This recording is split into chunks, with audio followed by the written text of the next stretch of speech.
What you gonna do? That's the worst thing that can happen. Well, I have an old phone I found. Thanks for the warning. We do not want to know what's on it, Dr. Lawson. We don't want to know.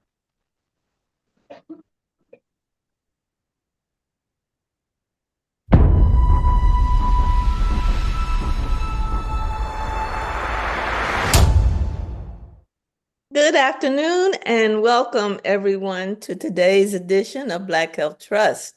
We're so happy that you're here with us. And without further ado, I'm going to turn it over to our founder, Dr. Randall Maxey, so we can jump right on in. Thank you very much, Dr. Barbara Davis Stevens, and thanks especially Dr. Wells for joining us from the airport. You say Mississippi or Alabama? Uh, Alabama right now. Left Mississippi. Now we're in Alabama. And thank you, Dr. Hines, for joining us. We have a distinguished senior professor giving our talk today on a very modern topic. Back in the day when he and I were probably in school, the biggest thing we had was a calculator. Now we deal with this artificial intelligence, and it's been causing problems, especially among young people. And he's a psychiatrist, past president of Black Psychiatrists of America, past chairman of the Department of Psychiatry at Howard University and several other universities, a full professor at George Washington University, and we're glad to have him leading our presentation today, Dr. William Lawson, MD, PhD. Thank you very much, Dr. Lawson. The floor is yours. Thank you very much for the excellent description of who I am. I appreciate it. And also just want to double check. Can everyone hear me okay? Yep. Yeah. Yep. Yes. And can you bring up the first slide?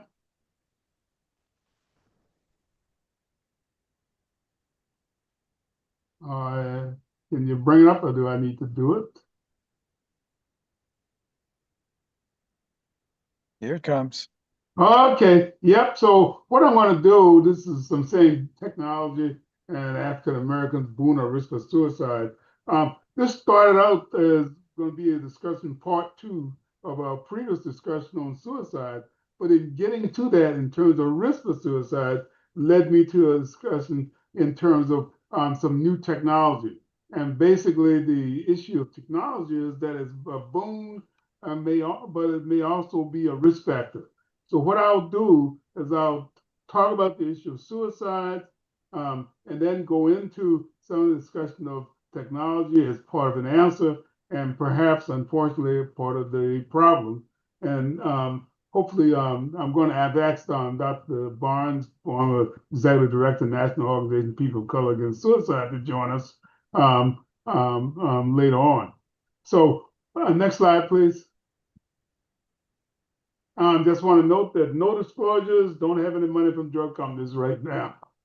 And we talk about some investigatory use of agents. Next one. Okay. So what I want to emphasize again is that we as African Americans use technology extensively.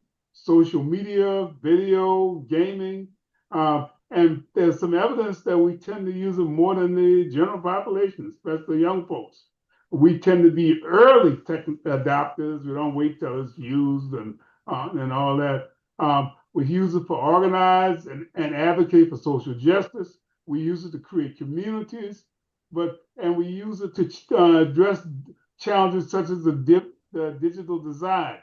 And we generally have been significant innovators in the tech field with numerous contributions to the home security systems, microphone, and personal computer, contrary to the belief that we are essentially passive consumers of products. We actually invented some of the products that have making an impact in terms of our modern world. Next one, please.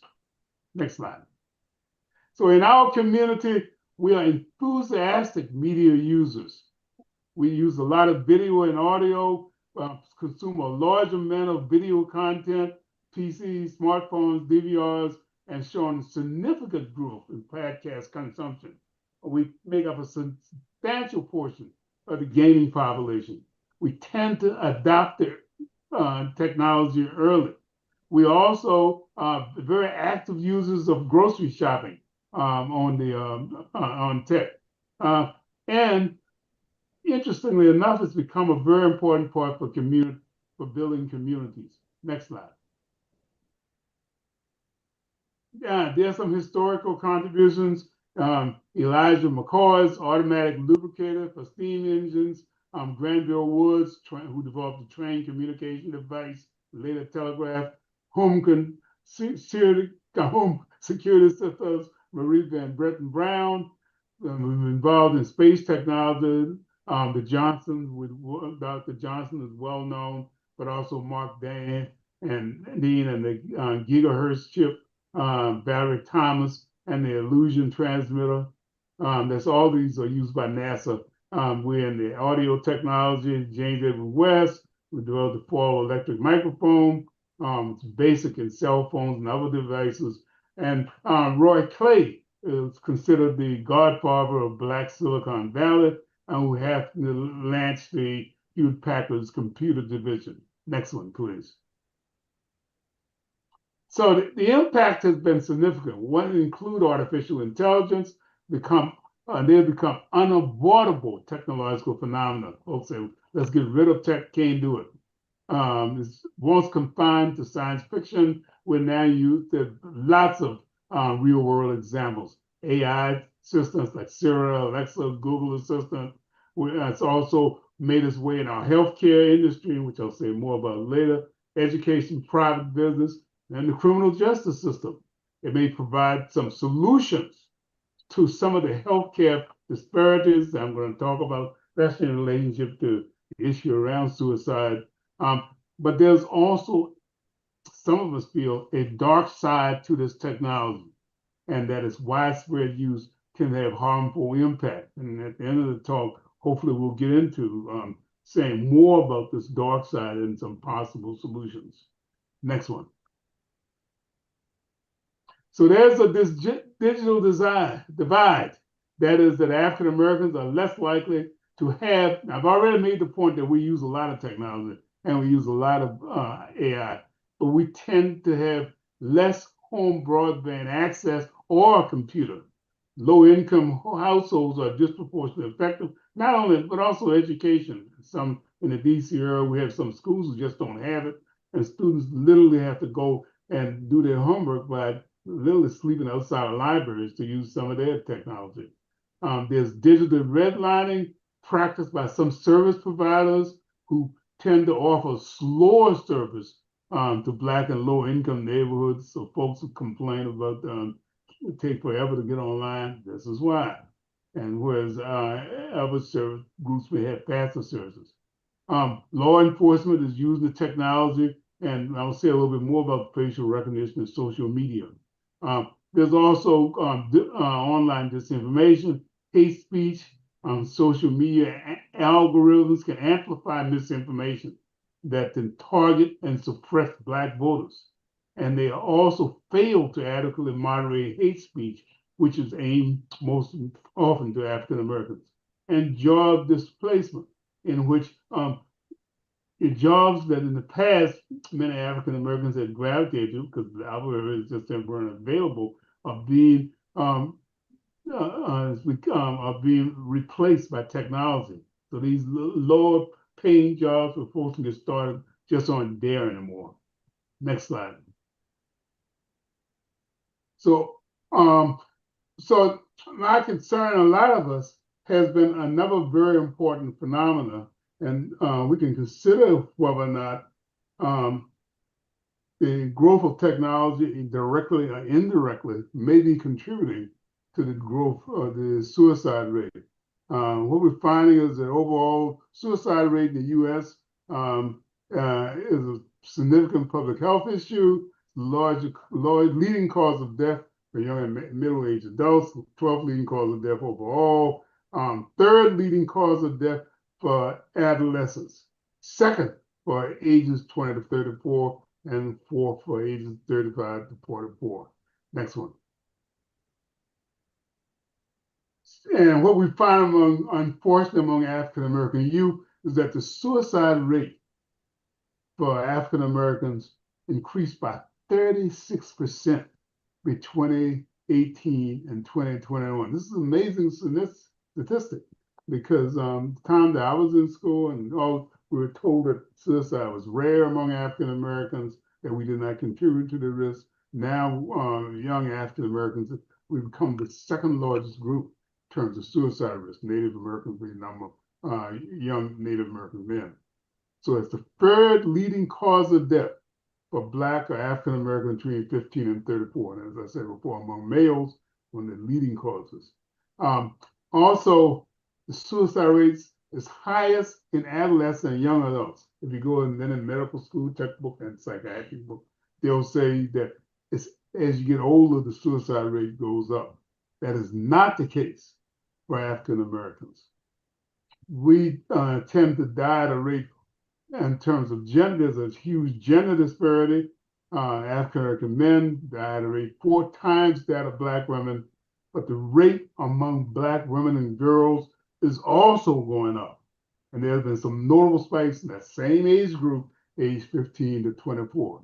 So overall, we're seeing an alarming increase in suicide among African Americans, and we can discuss that later. Again, one of these great health disparities that is not changes in your physical body per se, but something that is unfortunately is related to a large extent in terms of volunteer choice. Next one. Now, most people who die of suicide suffer from a mental disorder. We think, of course, because obviously a person who has completed suicide doesn't say it very much, but that number could be as high as 90%. And it may be 5 to 8 for several mental disorders, depression, alcoholism, schizophrenia, we well recognized.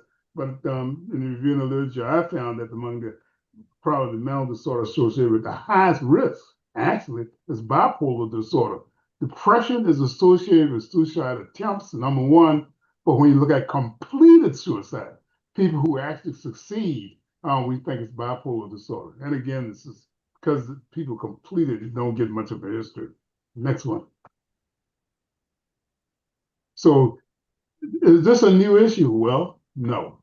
And the argument's always made, and I certainly make this argument, that one, it's been unrecognized, and two, it is still being unrecognized and misinterpreted.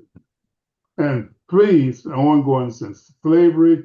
As I've mentioned many times before, I was told in medical school, when my instructors told me, gee, you people are lucky. You don't get depressed and don't kill yourselves. When in fact, nothing could be further from the truth. Next one. So why is it that slaves committed suicide? Well, many did. They thought that they could get back to Africa. The middle passage was not pleasant. A large number of people died on the ships. There was a lot of psychological torment, sexual violence, drove them to suicide. And then the ship crews feared suicide attempts, and they saw them as a form of revolt. They would actually force them to eat and drink. One of the issues has always been why hypertension rates so high in our populations, or why some medications such as lithium require different dosing in African Americans. Dr. Williams has talked about this issue in the past multiple times, that the surviving, the mental patients, people would suffer at high rates of hyponatremia because of drinking water without getting electrolytes. And part of it has to do with folks trying to kill themselves. And it would cause panic among the captive population and, of course, threaten the financial profitability of the journey. Also, plantation life considered forced some folks to take their own lives.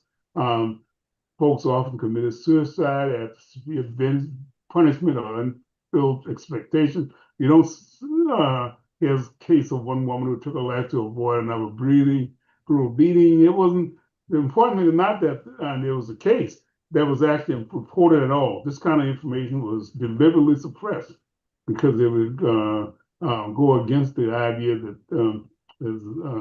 some people, including the president, said that slavery wasn't as bad as everyone tries to portray it. There's a case of a woman who killed her daughter and other children to escape re-enslavement. Family separation was common during slavery times, and folks committed suicide related to that. It's their family separation. And then some women even committed infanticide, keep the kids from facing a life of bondage. Next one. And we talk about slavery times, and it's persisting. We don't talk about it very much, thanks to the late Dr. Alvin Toussaint, as well as Amy Alexander noted that suicide is still common, unfortunately. Completed suicides themselves are a rare event, but they are common.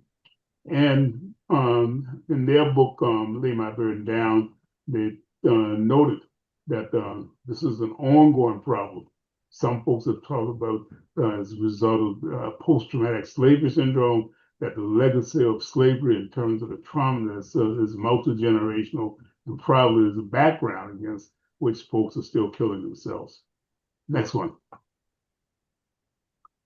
And it doesn't respect income or race. A number of instances of famous people who've killed themselves. Just want to know Don Cornelius, who helped with Soul Train, one of the events we have on the regular, when we're on the Soul Train cruise, is to recognize, have a moment devoted to discussion on suicide in our community. The Congressional Black Caucus has embraced the importance of addressing this issue, and we had a discussion about that in the recent meeting of the Congressional Black Caucus. Next one. Why do we do it? One of the factors is that we don't like it. We really don't like to talk about it. It's better to be mad and bad than mad. The idea is that we don't discuss mental illness, that the stigma about mental illness is such that folks would rather be seen as criminals or as just evil than seeing as having some sort of mental disorder. This is especially among young people. Saying that you're not afraid to die has become a value, and it's not. And folks like to say it's not pathology. And there is a phenomenon of suicide by proxy, where folks go. There's several cases of young people who've gone out and done things like pointed toy guns at police, getting shot. Was it an accident? Was it poor judgment? Or was it in fact a suicide attempt? Next one. The major factor is the limited therapeutic options that we have. Remember, the risk factor is having a mental disorder. So we have a lack of access to culturally competent therapists, especially therapists who just simply cannot accept the idea that Black folks have a mental life and have and get depression, have anxiety, post-traumatic stress disorder, so forth. There's a lack of access to evidence-based therapy, and I'll say more about this. There's a lack of access to mental health and substance abuse providers. And then Dr. Chapman, who's spoken on here before, talk about the lack of access to some of our very effective treatments for substance abuse. And again, this whole idea that it's better to be thought of as being evil, bad dude, than to be looked at as having a mental disorder. Next one. So there are our factors. There's this thing called institutional racism. It's very pervasive. Public policies, institutional housing, education, and the justice system.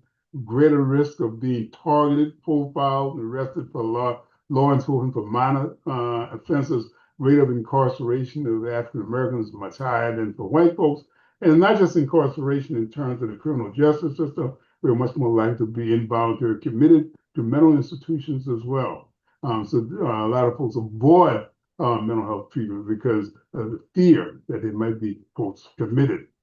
As also as well documented that Black folks tend to be poor, not just poor in terms of median income, but in terms of family wealth, so that the kind of resources that could be available for treating, addressing things like mental disorders, which are often underfunded in the public sector, just isn't there. And then there's the problem that would make up a disproportionate amount of people who simply don't have homes, a problem that unfortunately tends to be increasing.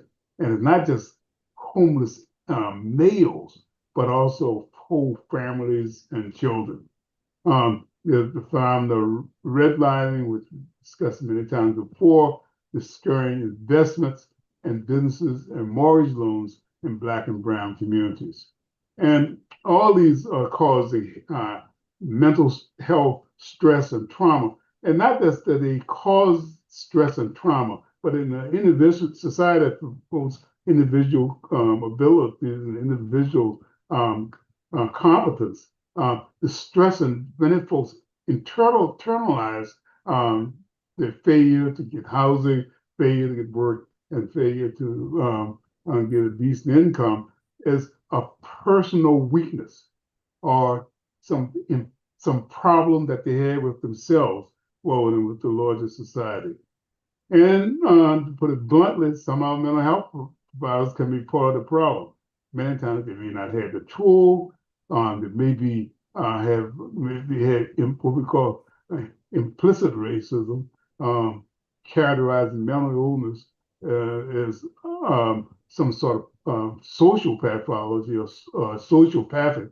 One movie, frequently the person involved is considered malignant, narcissistic, whatever that is, rather than someone having a problem, a health problem who needs help. And this is noted by Dr. Harris, former president of the American Medical Association.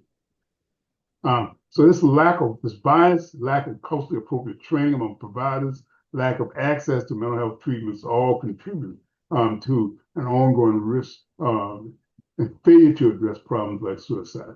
Next one. So I just want to note that we do have there are some help. Some of our modern technology has been and is used and is available to address the problem of suicide. The concept of 988 helpline. Everybody knows now about 911. Well, we also have 988, which in many communities have been adapted to get immediate mental health services. Surprisingly, even where it is common, many folks simply aren't aware of that option. I've frequently talked to folks in terms of the community, churches, other places. They simply aren't aware that there is a 988 helpline. Next one. There's also the role of screening tools. That is, how do you know that someone may want to commit suicide? Especially since it's not something you go up and ask people, go up and say, hey, fella, still some people do, I want to kill myself. Or many people see there's a lot of stigma attached to it. They don't share it. But screening tools are a first step. We had the Columbia Suicide Severity Rating Scale, very useful, widely accepted, many mental health providing communities, often not present in many mental health clinics or communities. So we have a useful tool, but it's not being used. We have the Beck scale, the PHQ-9, Patient Health Questionnaire, which many primary care providers now provide, and it even has a specific question that screens for suicide. But in my experience working in the VA system and other places, even when patients check that, indicating that they have risk of suicide ideation, folks ignore it. Or they say it's just too much administrative trouble. Then there's the suicide assessment 5-step evaluation triage, the patient safety screener. So we got instruments that can screen for suicide. The problem is not that we don't have the screeners, is that one, many programs that could use it don't use it. And two, when they screen positive, folks often either do not know, not aware of what to do about it. Next one. There are a number of interventions. We have some computerized, thanks to modern technology. We have computer adaptive testing. You can use larger data sets to identify risk programs. We have ADAPT, which is use artificial intelligence to guide the transfer of existing suicidal prediction models to healthcare systems. We got the leveraging early mental health uncovering risk for suicide, which use a smartphone approach to use a voice analysis that we can screen for depression and suicide ideation. And these techniques actually do work. We can look at the voice technique, and I work on a program where we use voice technique and at the University of Maryland and other places where we've shown that you can pick up depressive changes in the speech patterns long before the person actually expresses despondency or suicide. Next one. And once you've detected it, what do you do about it? Psychotherapy does work. This is just a review of direct and indirect psychotherapy, including telepsychiatry techniques. You don't have to have face-to-face. And these kinds of techniques, by the way, suicide hotlines can be important, but they're not that effective in terms of reducing completed suicides. So suicide hotlines are important, but they aren't the kind of complete answer we like to go to really reduce suicide attempts. Good old psychotherapy, direct and indirect, in various forms. If you can get the person to a culturally competent therapist, you can reduce a suicide attempt. Next one. Also, surprisingly, we have medications, contrary to popular belief. We actually have medications now that can reduce suicide risk. Unfortunately, some leaders of our public health system are trying to say that antidepressant medication may be bad for you and may increase suicide risk. But what the evidence shows that the older antidepressants, which had a lot of side effects and themselves could be used to commit suicide, actually is not, if you go back and look at the data, it was mostly in terms of increasing risk in terms of young people, increasing statements of suicide in terms of young people, but not necessarily increasing suicide risk. And the new antidepressants that have far fewer side effects do in large populations seem to decrease suicide risk. Old standby medication, lithium, which has been used bipolar disorder and is an adjunct for antidepressants, has been shown to be associated with lower suicide risk. Working with Carlos Zarate and others, we found that the drug of abuse ketamine, unfortunately, is available primarily and also used in surgery for IV use, is associated with a rapid reversal in some individuals of suicidal feelings. Recognizing that it's not easily administered in general settings, we now have esketamine, which you can essentially inhale, and that we now have what we call ketamine clinics that can are provided, and what has been shown in some small studies to be very effective in reducing risk of suicide. And the antipsychotic clozapine has been shown to reduce suicide among people who have psychotic behavior.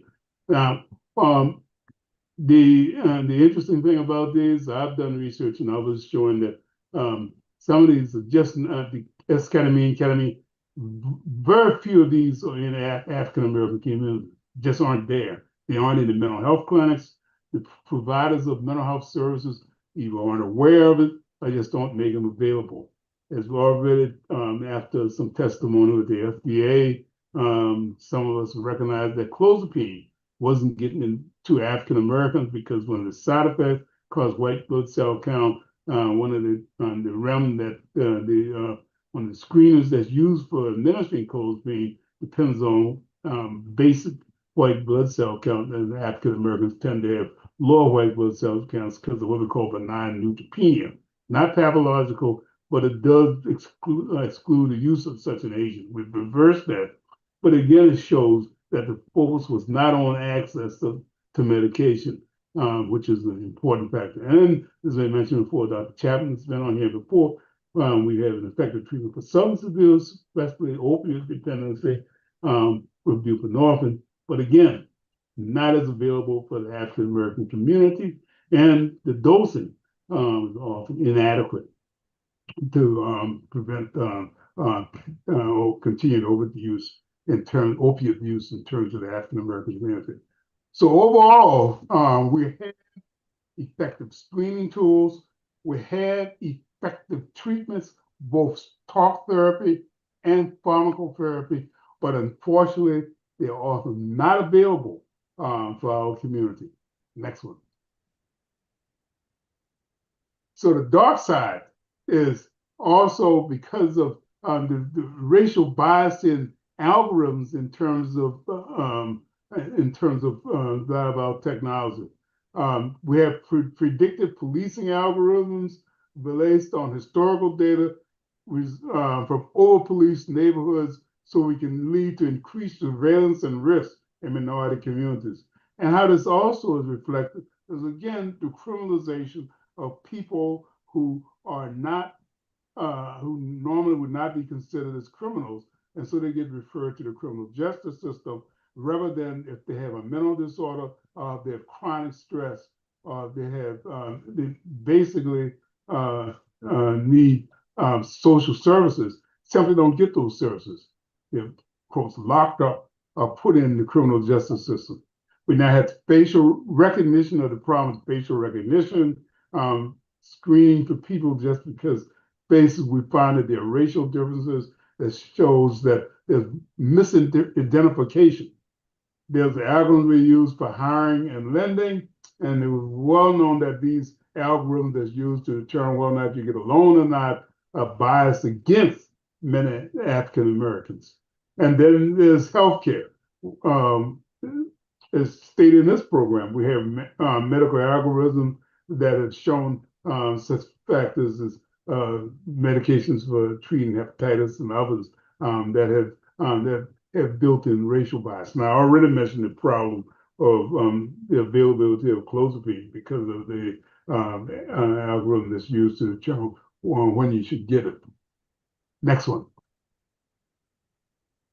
The downside is that also when folks heavily use social media, there's a lot of pressure to fill in. And I might also add, when a voice comes to you, when information comes to you from social media, people they give it more credibility than someone that's talking to face.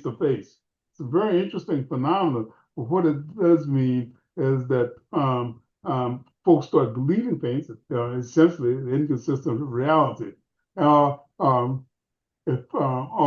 may take it personally. And so insults on social media sometimes more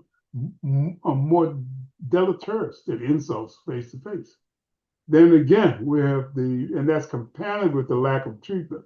We're 7 times more likely to live in neighborhoods, with high rates of poverty and no access to mental health care, uninsured. So that means if you're uninsured, you're not going to get these treatments we have to prevent suicide, and are more likely to see emergency or primary care health practitioners who already got a lot going on in terms of dealing with physical disorder, just on mental health related concerns and social concerns, simply just at the lower the bottom pole. And then there's a lack of representation in terms of mental health professionals. We're grossly underrepresented in terms of psychiatrists, psychologists, those were the whole group. And unfortunately, with the attempts to reduce diversity, there's probably going to be an ongoing issue. Next one. Then also what we've now found is that if you use too much social media, too much internet, you run into other problems. There is a phenomenon, internet psychosis, of folks who begin convinced that that person on the other end of the social media or the AI your chat GPT is a live person. And there have been cases of people making unwise decisions, harming themselves because of what they think is a human being, but in fact is not. What we find is that people who overuse social media tend to be more lonely, and we find all populations. Heavy use of social media can lead into loneliness, which leads into depression, which leads into folks wanting to do themselves in. We find that people lose social skills when they talk to a human being, a live person, which requires the interaction that a committed interaction, they run into problems when they deal with live people, unlike the social media presence, which will be agreeable under all circumstances. And there have been documented cases of people who've try to use some of these furfare algorithms and got into problems because the AI would actually agree with the person. Yeah, probably you should kill yourself. And now there's also the finding that some people cannot stop using it without going through the kind of withdrawal syndrome that you use with opiate addiction. That is, we have internet addiction, people who just can't stop using social media.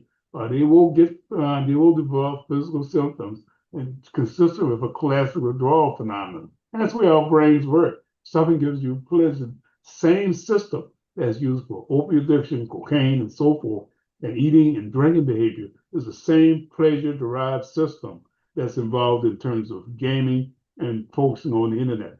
And there is a phenomenon of gaming and addiction. I have a young man now who dropped out of college so he could game, and I was very frustrated, up in arms, because he's literally spending all of his time gaming. Next one.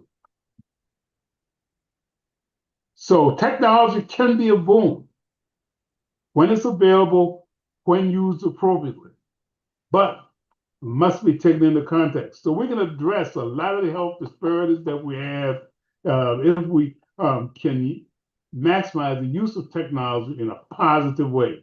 But at the same time, it can also be a very destructive force in terms of our community.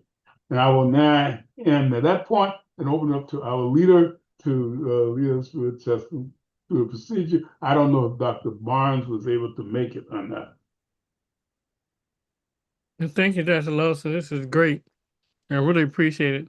In respect to certain people in the airports, I'm going to let Dr. Walks, he may want to ask a question first since he's in the airport, and then go to Dr. Neighbor Stephen and Dr. Hines. Thank you, Dr. Maxey.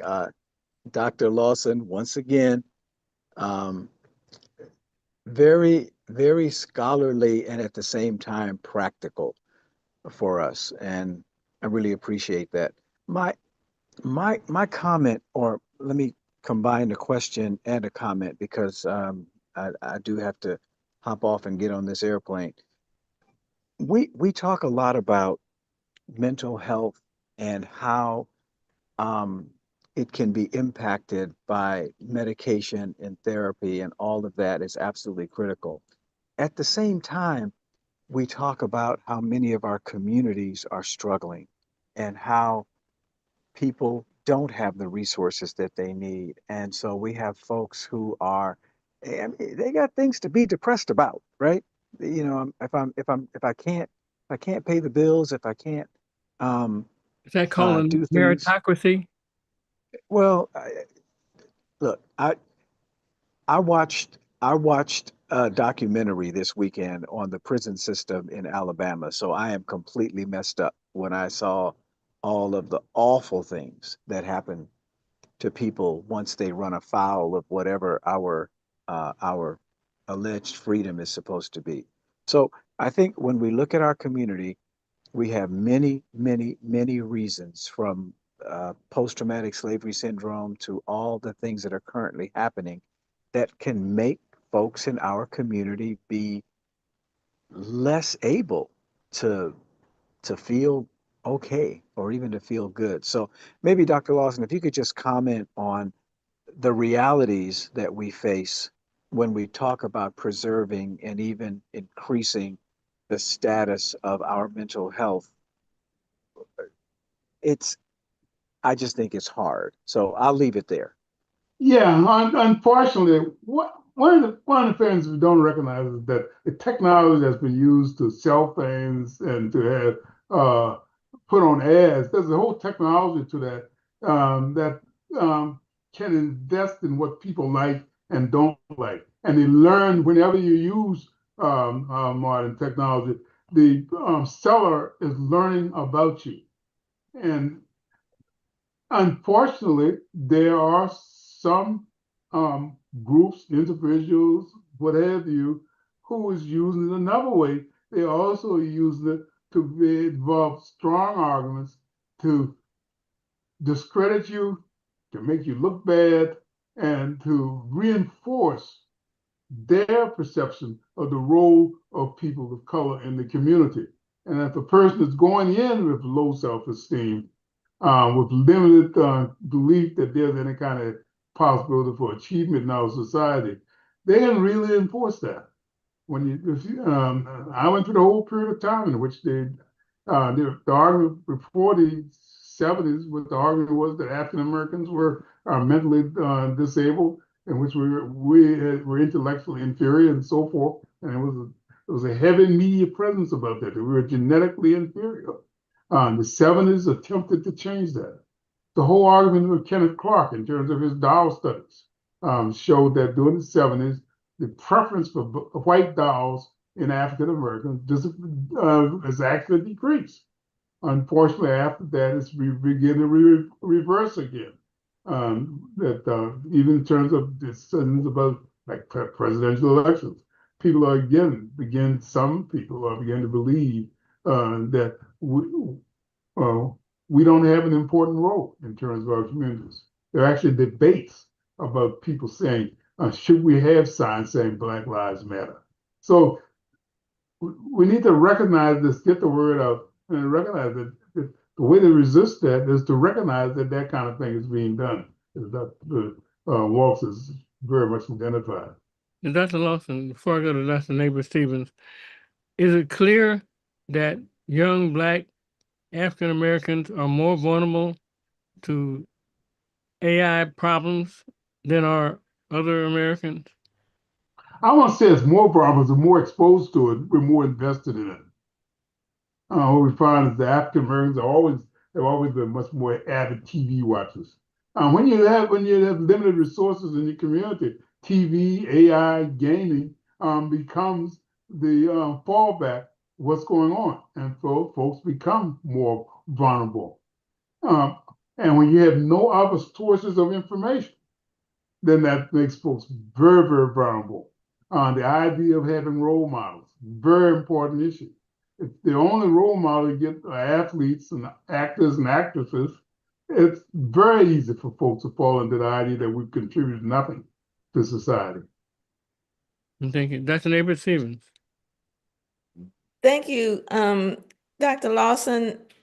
You are talking about some very provocative areas, but more important than being provocative, they are threats to our survival. And one of the things that I'm observing, as others are, I'm sure, several states now have enacted legislation requiring kids not to be able to use their cell phones during school time. Now, supposedly, those efforts were initiated because children weren't participating in class. They kept their faces in their phones. And so it was interfering with the educational process. But I think that's much deeper than that. Do you have any thoughts? Yeah, right now, DC, for instance, is requiring that kids should go to school. In school, what they found, we have a suicide rate of 30 to 50%. So kids are not in school. What are they doing? Hijacking cars, whatever. And so the problem of kids spending all that time on a cell phone is related to a deeper problem of making sure that kids are in an environment in which they can do things like learning, become aware of society. we have programs now trying to make sure people become financial literate, literate. We have kids who have no idea where money comes from, use a checkbook and so forth, with no idea about how healthcare, what's going on. So we live in a society in which we have a lot of information that's very valuable and very useful, but there's no road to say this is the way to get that information that's useful for your life.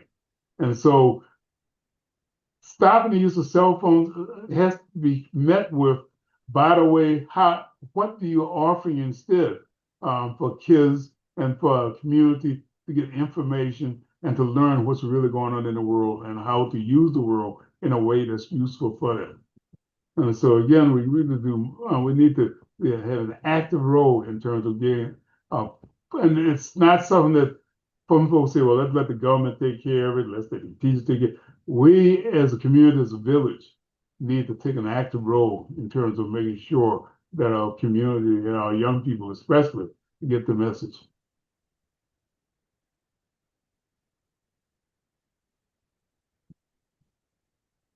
Dr. Hines, do you have a question? Dr. Hines, you there? Yeah, I'm there. I was trying to press the right button. My question / comment is on, you made a really good point about all of these supposedly free services, right, are really because, we're the product being sold. And then just kind of underneath, what I think also times people forget behind the technology is, somebody who wrote an algorithm or who wrote a code, right? So it's not necessarily gospel truth. There's a movement that's gaining popularity around humane and ethical uses of technology. So as the majority of us are not the makers of the technology, do you have any suggestions on how we can engage in an ethical and humane way for ourselves? Yeah, I mean, one of the things, actually, in some ways, we ought to make technology is actually allowing us to become involved in terms of the technology that we are involved in. It's an interactive process that we can do something about.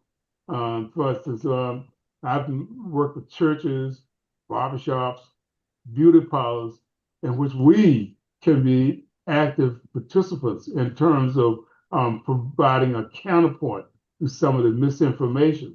And in terms of the lowest thing, Jesse Jackson had a theme out very simple: I am somebody. That's some of the rap singers are putting it in their music. We have folks that are out trying to provide information in other ways in terms of podcasts. Many physicians, many primary care physicians I know are making podcasts not to show who they are, but to put the message out, say, I'm going to reach out to you in terms of our patient population. This is the way that you can stay healthy, and this is the way you can get your head together. We have a question and a hand up in the chat with Dr. Holder.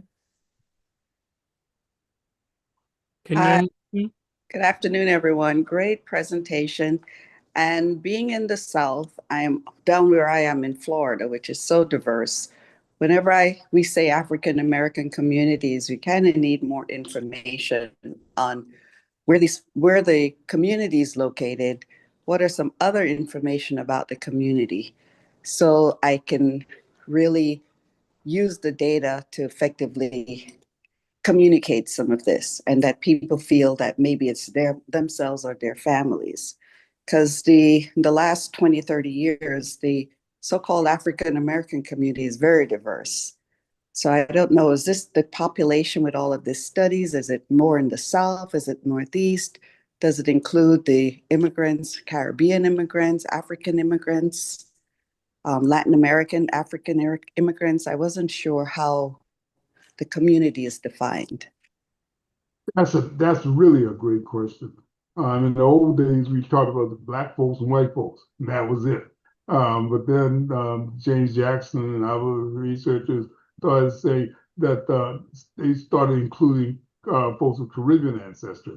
BC, 50% of the population that call themselves African American really are previous populations are from our home country, from the Caribbean, or from Africa.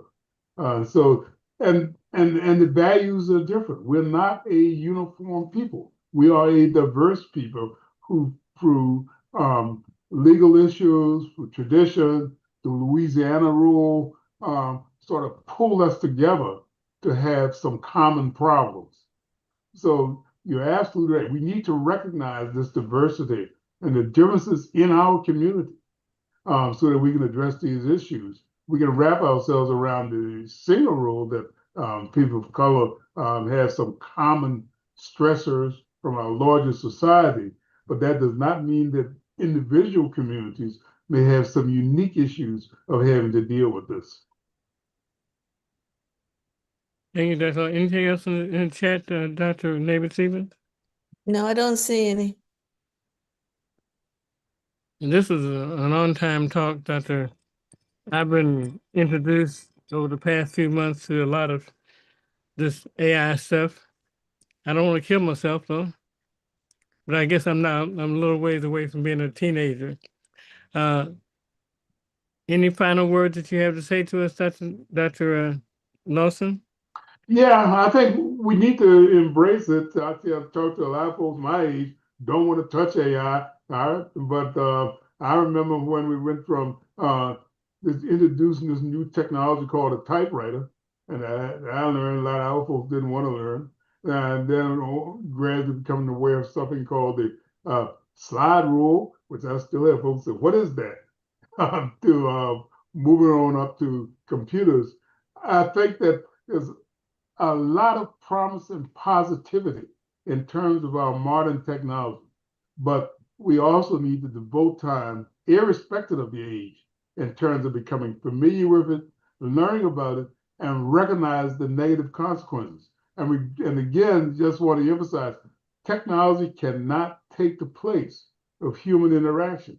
It cannot take the place of human interaction. It may look like human interaction, may smell like human interaction, but it does not have the kind of experience and nuances that we as human beings bring to the situation. Yeah, I'm going to do something unusual. I'm going to ask our technical expert, Mr. Cooper, if he would make a comment. I ask you a question before we go on to Dr. Hines and Dr. Wilson, Dr. Nabin-Stephens. I think that this new birth and new wave of technology is like anything else.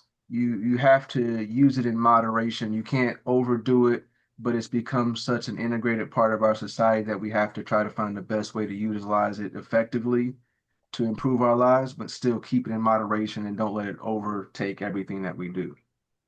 And you have a young teenage son. Is he using AI? No, but he's kind of addicted to video games, which I appreciate the fact that he'd rather be inside than outside running around getting into who knows what. But at the same time, I wish that he did go out more.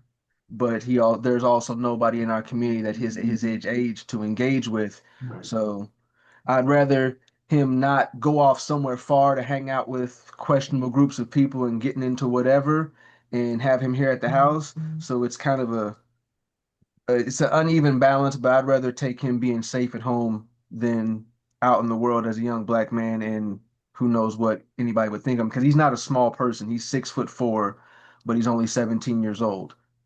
So Thank you. Thank you, Simon. Dr. Hines? I think two things. You asked Simon a question and you said, does he use AI, right? The reality is we are all using AI, whether you know it or not. We're using AI on our Netflix, on our YouTube. We are all 100% using AI. Every time you get something that is meant for you, this is for you, this advertisement is for you, this show is for you, right? That is AI, whether you like it or not. And the other thing I just wanted to point it out is, we talk a lot about kids and their use, but to the point that's being earlier, adults get addicted too, right? So yes, the kids are more susceptible because they are developing social habits and developing their brains in this environment, and us grown folks already have developed brains. But we are also setting the tone. We're the example. we're the one with the phone we also are the ones with the phone at the table, right? We're also the people who are not talking to our kids or our grandkids because we're looking at our device. We're checking emails, right? We're watching the news. All of those things are happening too. So our example matters, not just for the kids, but it matters for us because we're missing moments with other people just the same as they are. Thank you so much. And finally, Dr. Neighbor Stevens, would you also comment on Elmo, Dr. Neighbor Stevens? Wait a minute. What do you mean finally, Dr. Neighbor Stevens? Dr. Walks has been sitting here I'm sorry, I thought you were on the plane. I'm sorry. risking missing my plane. I got about 3 minutes. No, let me just see. I'm sorry, I thought you were gone. This is one of the reasons that Black folks are depressed, because they are ignored and they are just anyway. No, I just want to say this is such an important topic. I appreciate the way that Dr. Lawson, as we used to say back in the old days, he takes things seriously. He really takes this seriously. This is a big deal in our community. I remember people saying, Black kids don't kill themselves, they kill each other. I remember that as being a saying. And I think now we are recognizing that Black folks, the kids do kill themselves and kill each other. And so it's not like we're moving from one to the other. It's not like things are getting better. And it's not like we're having a society that's easier for us to work in and navigate for our young people. It is harder for them.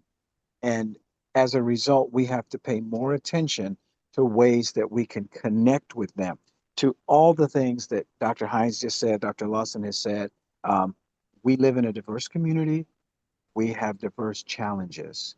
And I think when we talk about our young people, their individual diversity is important. Not all of them are going to get A's in physics and be able to go all the way through to become astrophysicists. Some of them have to feel like, my decision to do some sort of a trade is a good decision.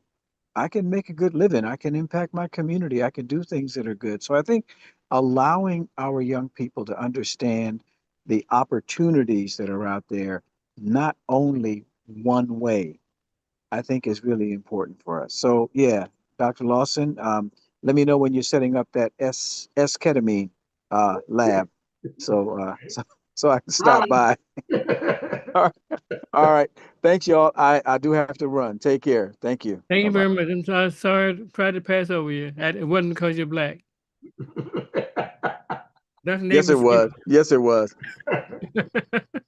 So I would like to close out the conversation by reflecting on, to me, what is the thread running through all of this, which is we need each other. Children need their families. Adults need social relations. And we are perhaps losing out on involving ourselves in these activities because our time and attention is being sucked up by technology. It's not just AI, although AI is certainly very, very important. And I hope that one takeaway from this conversation is that we need to make sure that we have interaction and strong relations within our families, and then understand the need to help those that don't, and that they are struggling, and that whatever we can do, not necessarily as an individual, but that too, but as a community, making sure that what is needed is put in place. I think. Would you comment a moment this on Elmo? Is that a AI thing? Is that dangerous for our kids too? I have no idea what you're talking about. Elmo's World. The only Elmo I know is with Sesame Street. That's the one. But Oh. my little kids look at it. Well, it depends on what form of Sesame Street they're looking at, the old school or new school. That low you're cracking up. Maybe you can comment on No, it's just I'm frequently going for these reminders because my kids my now adult kids keep telling me that I'm still dealing with dinosaurs. So there's a recognition that when these kinds of issues come up, it's almost another culture. And the important thing is to recognize that they're living in a world where they have different heroes, different values, and so forth. So when folks say, "Who's Martin Luther King?" What's the civil rights stuff? Why? What do you mean segregation? I have to go out and recognize they've got a different reality, almost an alternative reality that does not have the same kinds of implications that we have for us, and we have to bridge that gap. We have a responsibility to ensure that we can link them to the realities that we face so that we can deal with the common problems. If you fail to do this, and as I said, put bluntly, this is part of the problem we have now for our politics now, and that too many of our folks have not bridged the gap enough so we can have total inclusion of the folks that are facing the problems that our country has today. Well, thank you so much. Is Brenda Lee Ager on the line with us, Dr. Neighbor-Stevens? I haven't seen her name. Does anybody see her on? No, she's not on. Okay. Well, everybody have a great rest of their Sunday. What football team is going to win, Simon? If I knew that, you know, if I Everybody knew have a that. great day. We've got programs coming up for the next few weeks. Next week, we're going to speak about the problem with infections in your gums, presented by a doctor of dental science here in Los Angeles. And following that, we're going to have a talk by the famous Dr. Carolyn Watson, who's chief of cardiology and lipid science at UCLA. We're going to talk about the dangers of cholesterol and also the new high blood pressure guidelines. Thank you so much. Have a great day. Thank you. Bye. Bye.